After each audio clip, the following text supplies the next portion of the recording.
Creamline per 5 feet win, Valdez, Carlos, Galanza, back dead trio ng Creamline. King Whale Taipei pinakitaan ng Creamline.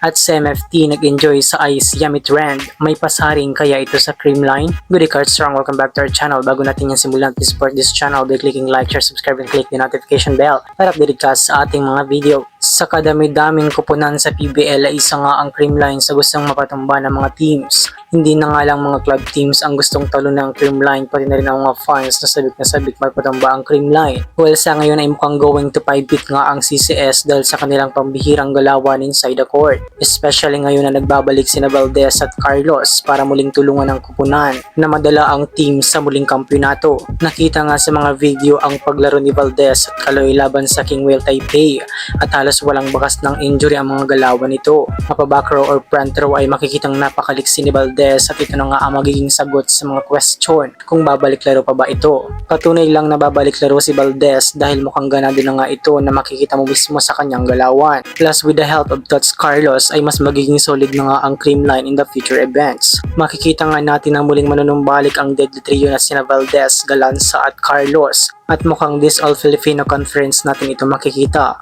Makikita nga sa score ng Creamline kung paano nila pinahirapan ng King Whale Taipei dahil set 1 nga lang ang naipanalo nila kontra CCS 25-22, 25-21, 25-19 at 20-25. Ito nga ang result ng friendly game nila. Kung liga pa ito ay set 3 lang, pinaload na agad ng CCS ang King Whale kaya't para tandaan nito na mas watch pa rin talaga ang CCS sa buong club team sa PVL. Dito nga ay makita natin na wala si Reza Sato sa CCS at si Bernardo na lang ang ginawang middle ng Creamline. Is it true na ba tuloy kaya ang paglipat ni Sato San sa ibang team sa PVL? Well, no confirmation pa nga tayo rito, subalit ito toong mga aalis na ito sa Creamline. She will surely miss by the fans. Subalit isang pinag-uusapan nga sa ngayong nakaka-enjoy na moment ng Choco Mucho Flying Titans na ginawa nito ang Ice Cream Yummy Trend na kinatuwa ng mga fans. Subalit may mga question nga ang mga viewers nito kung bakit Ice Cream Yummy ang ginawa nito. May pasaring ba ito sa Creamline?